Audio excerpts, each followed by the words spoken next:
Don't I have any family who can help me out? I'm sure that's something that people who don't know me very well must wonder. People kind of skirt around it in person.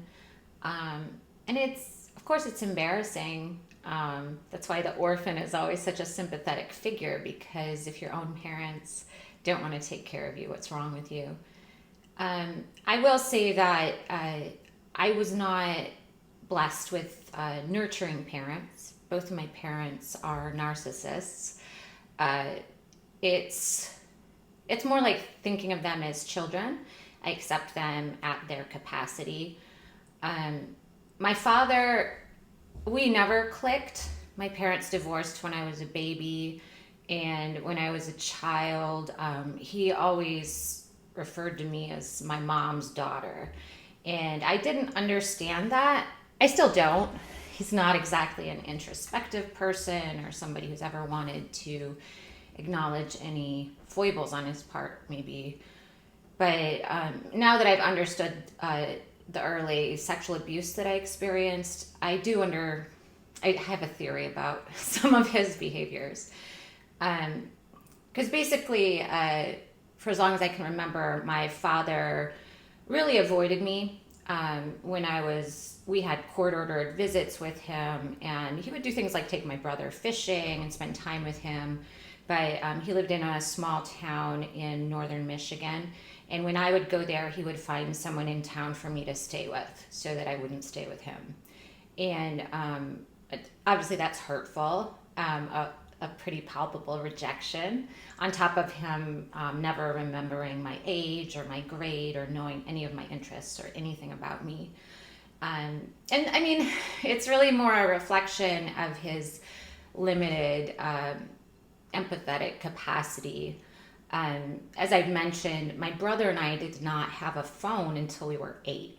My father was always very comfortable because his mother's wealthy and he was able to get on Social Security after being a truck driver for a couple of years, seeing his back was injured.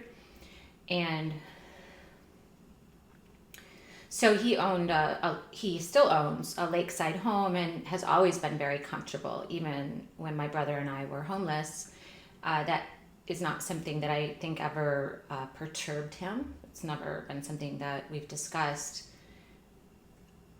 But I just mentioned that because we didn't have a phone until we were 8. Even though I had housing when I was 5, we didn't get one until my great grandparents died and we got one of their phones. And my mom could afford phone service. It wasn't a matter of not having the phone, it was a matter of having phone service. And my father would say things like, because he had not talked to us, like, well, the road works both ways. And literally doesn't, because you're over 16 and you can drive on a road. I cannot drive on a road because I'm 10, and you're allowed to make long distance calls. I'm not. But in his mind, I never gave him the attention that he needed. So it was kind of a mutual, things didn't work out. But I think also I now understand my mother, because of her limited capacity to kind of pick up on things, it would have been obvious to an attentive mother that I was being sexually abused, because she talks about me acting very bizarre starting when I was around 3. And we started going to the Snyders when I was 2.5. And since she was a hippie, she always framed it as me being quirky. That was when I started running around naked. She said that she talked to me about needing to keep clothes on because they were bad men. I would remove my clothes in inappropriate ways, and I was drawing all over my body and acting in a bizarrely sexualized way. And my mom would tell people it's because she was such a feminist, she was instilling all this confidence in me. But I don't have any memory of her ever saying something that would make me confident. She was always, in fact, when I got older, and like, for example, she wouldn't want to spend money on a bathing suit, she would say, you can just go swimming in your underwear. And that wasn't normal in the 80s. And I would say, but I'm a girl, I should be covered on top. And she'd say, you don't have anything on top, so it doesn't matter. But in the 80s, that wasn't normal. And it was kind of it's a way to degrade children, to kind of force them not to have the dignity that they want. You should usually let them cover themselves, and that's really an important concept to prevent child abuse. But neglect grooms children. You don't need to groom neglected children, because by teaching me that I shouldn't have opinions about my body, that means that when a babysitter wants me to do something, it really doesn't matter what I think about it, because I know that adults need to get what they want. And so I remember it would come up with male relatives, because at one time at like a family meal, it would have been before the age of 5, because my grandfather died when I was 5. I said to him that I had a very nice vagina. Would he like to see it? And again, my mother said, oh, it's because I raised her to be such a feminist that she just is so confident. But no such thing happened. And again, it would be like, she would say degrading things about our body, like always make jokes about how she would have me bathe with my brother, and both of our favorite tub toy was his penis, which is not an appropriate joke. It just means she's a shitty mom who didn't know how to keep her children from being inappropriate, and to degrade them and keep them insecure and subordinate and doting on her. She breaks them down by making humiliating jokes. She mostly targeted those kinds of jokes at my brother. And I even remember like going to one of his therapy appointments, and she came out, because I guess it was a Freudian therapist, and she was so pissed off. It was the first time I'd ever heard of the concept of a mother wanting to cut off the son's penis.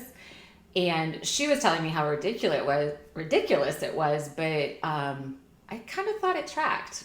I didn't think it was so far off, but that's just my perspective. Some people think she's a great mom, but I know that I was acting in a sexualized way when I started going to the pedophiles, and my father, I think, probably had no idea what the fuck was going on. He was a coked out truck driver who all of a sudden got these weird little children.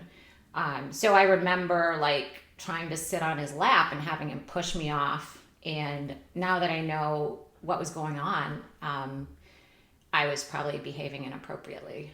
And I just didn't have the fortune of mature, functional parents who could be the adults in the situation and, understand that when children are behaving in really weird ways, maybe they're being hurt.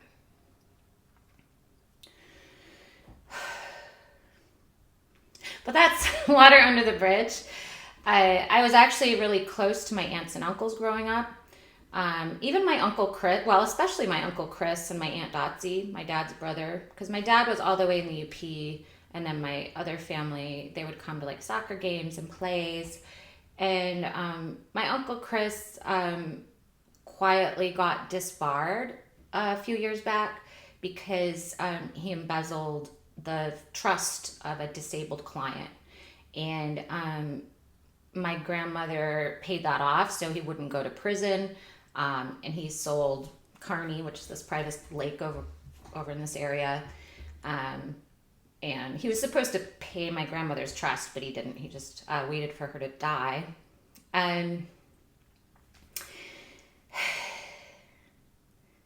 But why am I gossiping about my family? Well, they're involved in my ex-husband's crimes. And I just assumed that since I had already provided all the evidence about my ex-husband, that the stuff with my family could be cleaned up. So there's my uncle. He really likes money, always loved my grandmother's money, and always thought that he should have all of her money and property, especially the lake house, and now he's there. And it was one of those things where when my grandma was alive, she had a trust, and she talked to my mom a lot, even though my mom was the ex-daughter-in-law, they were close. I know that she had gone to great lengths to leave the lake house to her great-grandchildren instead of my uncle, because she had concerns about my uncle and his wife disposing of it, and she also wanted the family to enjoy it. So I know that they did not do that.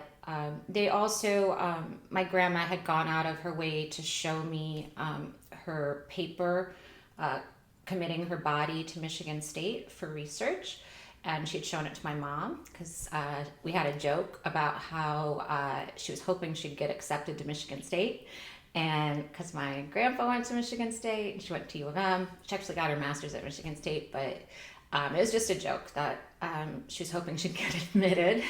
So when she died, I asked my aunt, I said, so did she get accepted to Michigan State? Because she wanted to donate her body. But no, my aunt had just cremated her instead of following the instructions. Um, my aunt had been trustee on her estate. And before my grandmother died, I didn't really think about a trust because my aunt had told me and my mom that there was absolutely no money in my grandmother's trust. Not enough money to put my grandmother in a nursing home to give her proper care because she kept having falls in the cheap apartment that my uncle had put her into. And and then the reason that my aunt and my uncle and my dad, and most importantly, my aunt's husband, Joe Connolly, my uncle, the reason they're all aligned with Peter is because they're all involved in laundering money. That's how he does it. He had this friend, David Wrights. David Wrights and his brothers had some family money in a family office. So he got David to come into our office and he's like, basically talks him into giving Peter loans. And then Peter's dad repays the loans at a great interest rate from Germany. And that's how the money's layered into the economy in business loan repayments, well under $10,000 from business bank accounts. That's probably why Peter's using Intuit Payments and why I can't use QuickBooks. And so I knew that he did this with my family.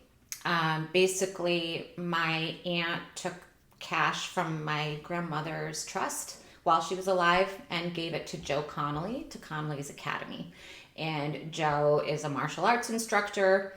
All of a sudden, he has all this money, and the money used to fix my divorce case and buy me out of the house was from Joe Connolly, stolen from my grandmother.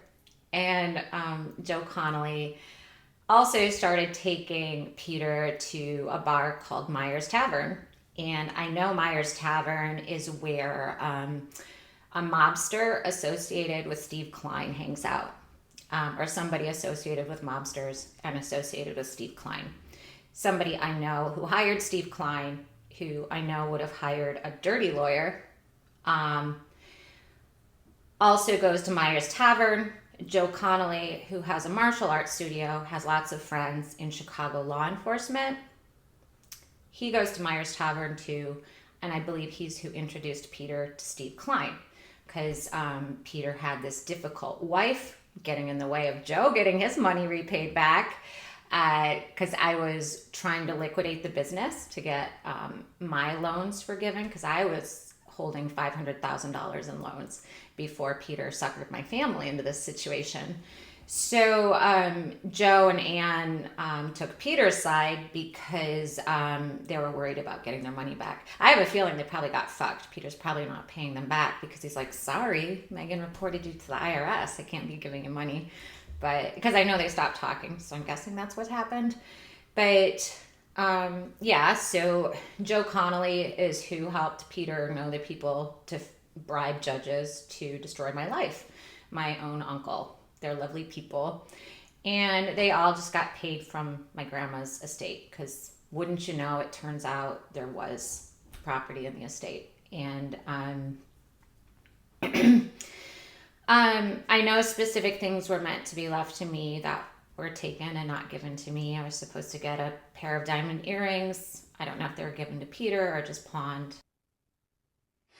So, it was actually 5, 6 years after my grandmother died that I found out she had a trust, and I got a statement from probate court and found out there was property in there. And then I think I had an understanding of what probably happened. Um, I mean, they're garbage people. I'm sorry to say this. My aunt and uncle and dad, they're garbage people. And Peter, they have no morals. They're very, very greedy. They're really greedy. They never liked working. They always loved having rich grandparents and always thought they should be rich. And then they got in bed with my criminal ex-husband. But in addition to not following the explicit instruction, I mean, my grandma showed me exactly where she kept her important documents. She said, "This is my box under my bed." There's no way that the person she named as trustee didn't know where that box was. There's no way that my uncle didn't know. They chose not to follow the disposal of her body the way she wanted. They chose not to give her a funeral. They still haven't even put her date of death on her tombstone. And she had over $800,000 cash in her estate. She was a Methodist woman her whole life. I drove her to funerals. They wouldn't give her a Methodist funeral because out of that $800,000, they couldn't spare money to give my grandmother a funeral in the church that she served. I think it's because they didn't want to. And my grandmother died in December, and they waited bizarrely long to have a funeral. And I know why they did. Because my grandmother had a baby brother, my Uncle Jim. Uncle Jim was also a lawyer. He was disbarred for different reasons. He was disbarred for something with an airline. But Uncle Jim, um, he loved his big sister. And I think that when my grandma found out that my Uncle Chris, her son, the good one, had embezzled money from a disabled client's trust and was facing prison, I think that she would have issued a promissory note, and I think that she would have updated her trust documents. And I think that she changed her estate plan. I think that she issued a promissory note for my Uncle Chris. And then I think that Anne and Chris and Peter and my dad decided that when my grandmother died, it would be easier just to settle the estate in a way that worked out for them. And that didn't work out for me because I was the crazy one, right? Who's trying to ruin this get rich quick scheme that Peter had them in. They know they know how wicked they are. They know right from wrong, and the energy that they've put in to disgracing their parents, their grandparents, their children, their grandchildren, the energy they've put into ruining our family, it all gets placed on me. And I know I really kept my mouth pretty quiet about my dirtbag relatives. And I know they haven't done the same. I know that they love to tell people about how profoundly deranged and insane I am because I know what they did. And they know that I know.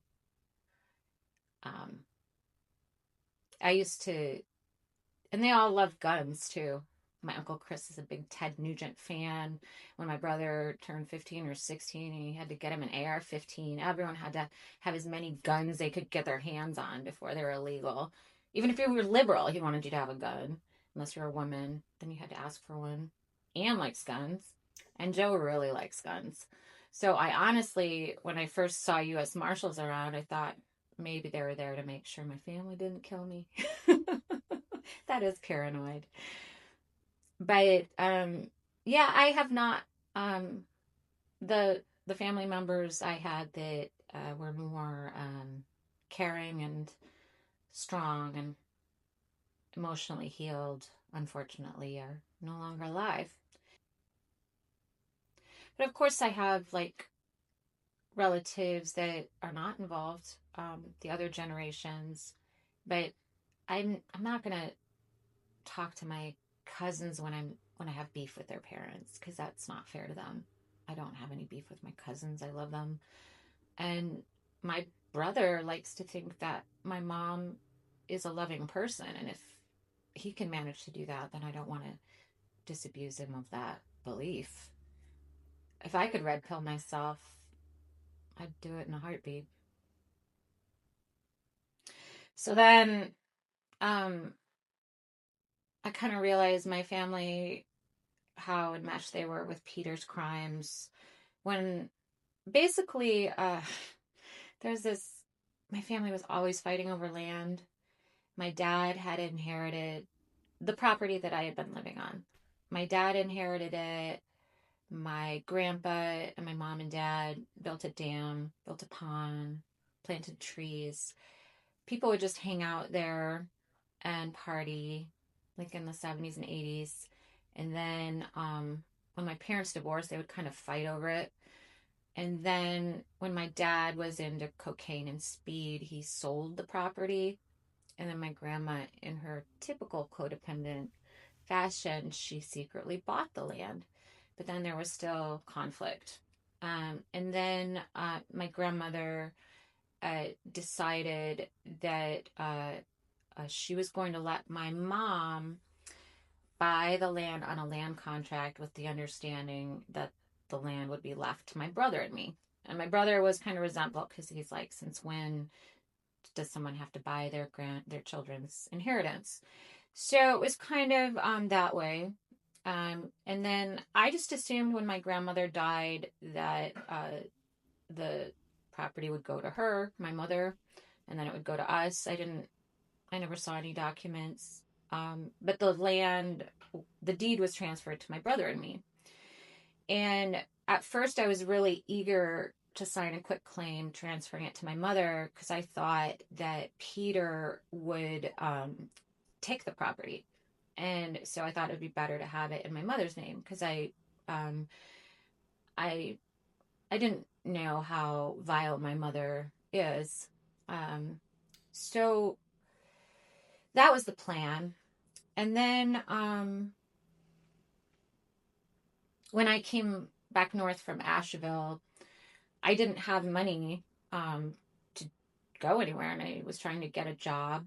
And I was staying on that property, that family property. And it really upset my mom that I was staying there. I think it really embarrassed her that I'm not successful. That's why she really needs people to think I'm mentally ill because I think I've she's loaned me money that I wasn't able to repay, and I'm not the daughter that she wants to have. So she's very angry. And then she was saying that she didn't want me staying on that land, which this was even before had gone to jail. I was afraid of going to jail. And I'm like, if I don't have a place where I can sleep in my car without going to jail, I'm going to go to jail. So I'd rather not sign a quit claim so that my mother can call the cops on me. Um, and that I believe is why she had me committed, which is kind of interesting that she was asking me to enter into a contract while going into court and swearing to a judge that I shouldn't be taking care of myself, which means I shouldn't have been forming contracts. And while I was in jail, because she wasn't able to get me committed in Manistee, she tried, but I did stand on the side of the road, and um, so I did go to jail, and my mother was able to get me committed once I was arrested.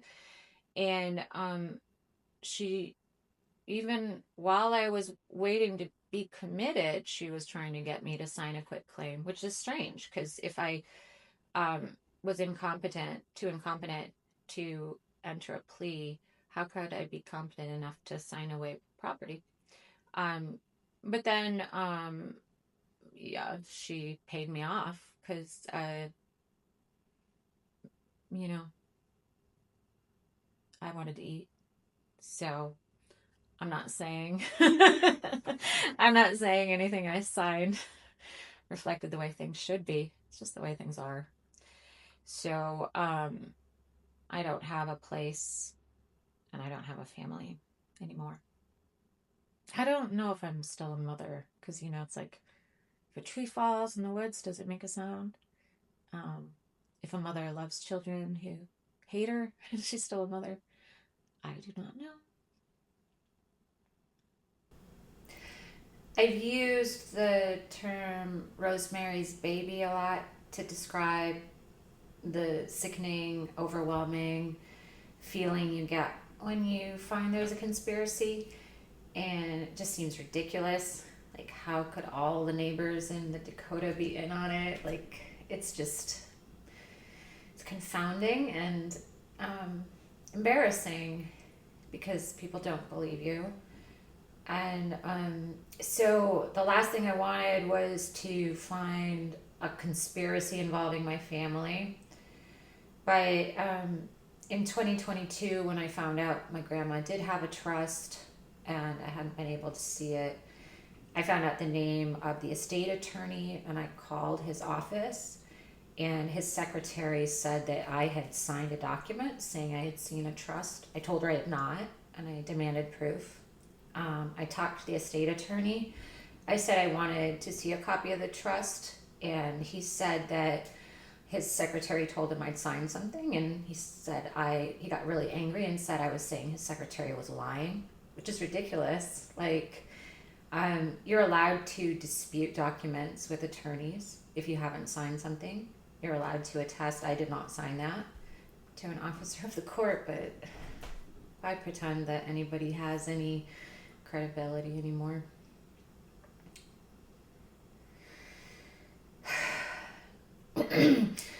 So I emailed my father, I emailed my stepmom. My dad doesn't email, and my uncle and my aunt. I CC'd everyone, and I asked to please see Grandma's trust. I said I didn't understand why I wasn't allowed to see it. And my uncle wrote back, copying everybody, threatening me with legal action, and said that I was violating some Michigan law.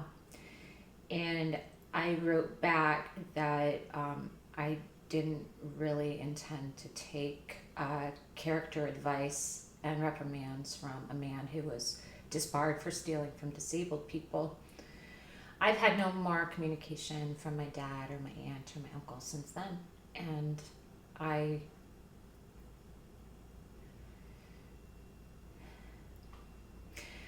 when I left my ex-husband, I didn't want to stay in the dumpster fighting over Rheingold with him.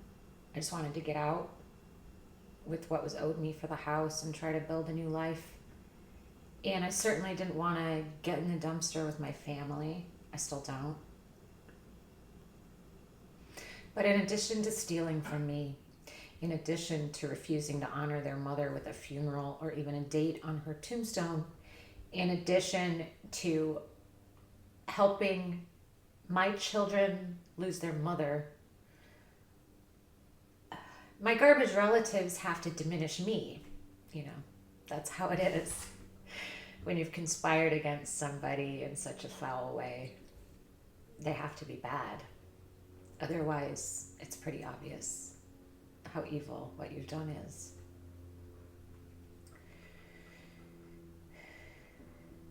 And that's what made me question timing. The fact that my grandma's wishes weren't followed. I don't know why her body wasn't donated. I know that meant that it wasn't examined, but I just know that her wishes weren't followed. And she didn't have a funeral. And they waited a bizarrely long time to inter some ashes and have a little party at the Legion.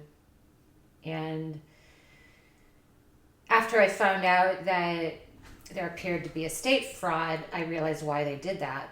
Because my grandma's baby brother, Jim, my Uncle Jim, who is the one who would have helped her change the estate after my uncle committed felonies and stole from disabled people, he had a massive stroke.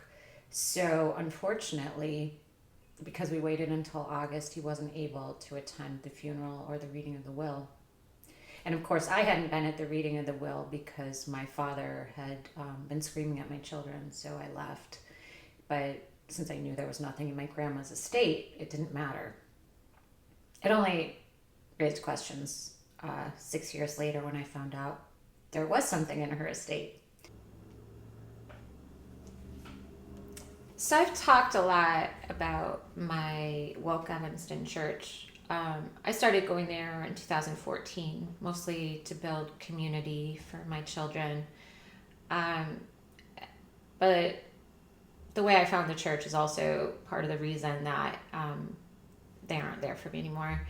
And Joe Connolly, my uncle, who helped my ex husband abuse me and fix my divorce case, who runs Connolly Academy, he ran his summer camps out of Lake Street Church. That was how I heard about it, and I knew that they had the only homeless shelter on the North Shore, and I liked the thought of supporting that. And in some ways, it was a good fit, but there were always tensions that kind of came to a head because of the ironically because of class, uh, which is strange because it's mostly like Northwestern professors and very kind people who would not think of them as elitist, but um, Chicago's really different from the Twin Cities and parts of Michigan where I grew up. It's so segregated that the white progressive people tend to then start to think that only poverty only exists in Black communities. I know that sounds strange, but they kind of talk that way. And paradoxically, like there's always like a sorting, because there's some people who pay to keep the lights on and some people who don't. And the pillars of the church who can always be relied upon, they don't have to be called because they pledged and the check bounced, their check's clear, they have auto pay. They probably even put the church in their trust. They might have a donor advised fund. Those people are the lawyers. They really like the lawyers. And lawyers are smart, so they can explain everything to them. It's strange, like when people are gatekeepers, I'm starting to look at all the breakdown in institutions in my own civil rights case. And the gatekeepers who kept me from accessing support, it's really hard to know if they were doing it on purpose, but it's definitely what they're doing. And at Lake Street, I did get a lot of support and I have friends there. So I don't want to deny that. And the deacons gave me cash assistance, emergency assistance. That was really, really helpful to my family. Many people were kind to Angus, um, others were not. And that was hard. But the problem was in the spring of 2021 when I realized I was a civil rights victim. And what do I mean by that? I mean, Judge Johnson holding hearings that I wasn't told about, pretending I was there, entering orders. I mean, someone going into the office of the clerk and changing my mailing address from 423 Linden Avenue in Wilmette to 423 Linda Avenue in Chicago, and 3 notices of court being sent to the fraudulent address. So I didn't know about these court hearings that Judge Johnson was hiding from me. I'm talking about custody evaluator, parenting coordinator, Dr. John Palin, writing an email where I was accidentally copied because I have the same last name as Judge Johnson's clerk, Kay Mason. And it was an ongoing thread with multiple participants. Judge Johnson, my ex-husband's attorney, Steve Klein, um, or his partner, the guardian ad litem. I was not intentionally included, but I have the same last name, Mason. And the subject of the email was my married name and case number. And Dr. Palin wrote, "I want to be paid. It is as simple as that." At the time that Dr. Palin wrote that, he had a positive retainer balance. There were no fee controversies. So he wasn't talking about legitimate fees. He was soliciting a bribe on an email. And I have not been able to see the rest of that ex parte email thread. And I've been sanctioned for asking. So those are some of the blatant civil rights violations. I'm an American citizen. I'm a human being. I deserve to be able to go to court and have court not be fraudulent and have judges not, under color of law, commit fraud against me. And that's true. I am a civil rights victim. But Reverend Wolf at my church, I think it's just, I don't think he's well educated. He would argue that his divinity experience at Harvard or whatever. The fact is, he grew up in Alabama, so he knows about Alabama's history, but he doesn't really know about Yankee civil rights. He doesn't know about courts. He's probably never been to court. So he doesn't know anything that would make him able to say, I'm not a civil rights victim. But our church had a committee called the Peace and Justice Committee. And I was hoping that because there were 28 female attorneys writing an open letter about rape in the courthouse, so it wasn't just me, it was a peace and justice issue. And Reverend Wolf said that my problem was not a civil rights problem. It was just unfortunate, and that it was not appropriate for the Peace and Justice Committee. And I don't know if he decided that or if Doug Schofield decided that. And this is not a bitchy ad hominem attack. This is acknowledging someone using their authority in the world to hide civil rights abuses against women like me. And that is what Doug Schofield did. That is what he's doing. And why do I say that? Well, first of all, Doug's a lawyer. He's a member of the Illinois law. And this sounds douchey, but these titles mean something. You have to take tests. There's a value to being a part of that organization. And most importantly, there's power. You get to write things that other people can't write. You get to subpoena people. I don't. You're entrusted with that. I have to go to the clerk. You get to subpoena people. You are an officer of the court. Okay? And I want to explain to you, this is somebody, he's not even in my civil rights suit. He is not even somebody he's not named in my racketeering case. He was written about in Injustice Watch, and I was writing to the editors about it before the story came out in Injustice Watch. But his name is Raul Vega. And I just want to explain to you that Doug Schofield sat in Judge Vega's courtroom for however many years that he was there. So whenever anyone is describing getting sexually harassed, bullied, threatened, berated, solicited in a courtroom by a judge, this is almost always at open status hearings. And now a lot of times it's on Zoom, but when it was in person before COVID, so this probably for 20 years, Judge Vega and Schofield, every time he was in his courtroom, saw what I experienced, saw it happening to women like me over and over again, probably saw it happening to his clients. So Judge Schofield would be one of 20 lawyers standing there silently, while as a woman, you take it. You stand in front of Judge Vega and you take what he gives you.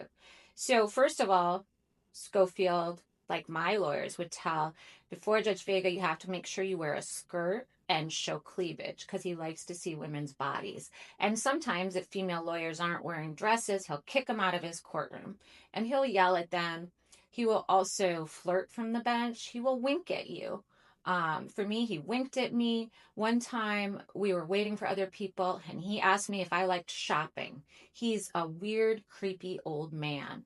And he was known for having a crazy temper. He would just fly off the handle and scream at people. So you'd be me standing in front of him. It happened to me at a later date. And the Doug Schofields, what they do, they don't file a complaint to the about judicial conduct. They don't file a complaint to the presiding judge. They certainly don't file a complaint with the Illinois Bar Ethics Committee, the ARDC, because any of those things would probably cost them their job or make them not be able to be successful in the court. They stand there and they hold the thin gray line of rich old lawyers fucking women like me. And that's what Doug Schofield does. And that's why I can't be a civil rights victim. And he gets to chair the Peace and Justice Committee at this woke church, because he gets to say, bitches like me do not get to be civil rights victims. That's what he's doing, and that's why he took that fucking position. So Doug Schofield watches every day while these judges that the 28 women complain about abuse women like me and rape female attorneys and staff in the courthouse. That's the world that Doug Schofield lives in, where women like me cannot be civil rights victims officially. And this is just an example of Judge Vega flying off the handle. So when I left Peter, I was personally guaranteeing $500,000 in loans and $500,000 in a mortgage on the house that he had supposedly bought me out of. So I was still personally a guarantor for $1 million. And Peter wanted me to sign the quit claim. And I said, Peter, I'll sign it and I'll put it in escrow, but I need you to get me off those loans. And so he brought me into court on a contempt allegation. And I explained my situation to Judge Vega. I said I was willing to put it in escrow, and he agreed with me. And we were about to enter the orders. And I don't know what happened. I really don't remember if I said something or I smiled. I know that I looked mildly uppity. So for like a second, I was mildly uppity. And Judge Vega changed his mind. He screamed and he said, "You sometimes need to learn to keep your mouth shut." And he found me in contempt and said I would go to jail if I didn't sign the quit claim that day. And I hadn't filed a contempt allegation about the loan. So he said I could go fuck myself about those and just hope that he, got me off of them. He did not use the word "go fuck yourself." And then Judge Vega, who he's really not in my criminal case. I don't think he was part of the bribery, but maybe he was.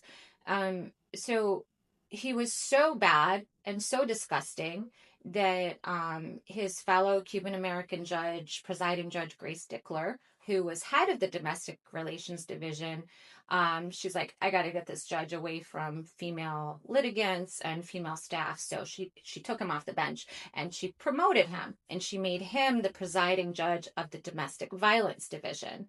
And yeah, that's how it is.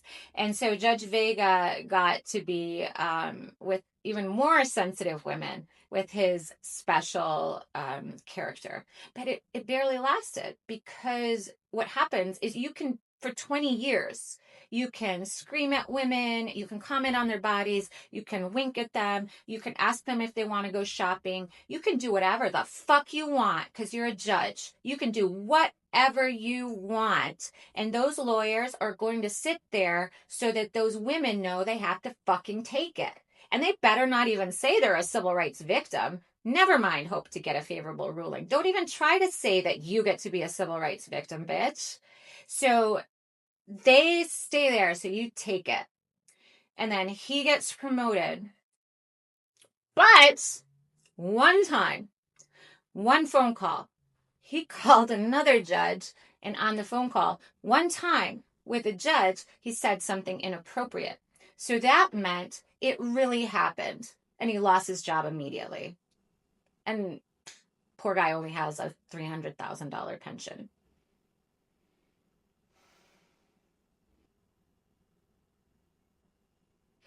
But our system operates on you understanding that I'm not a civil rights victim. I'm a mentally ill woman. Even my own family doesn't want anything to do with me. Even a woke church can't put up with such nonsense.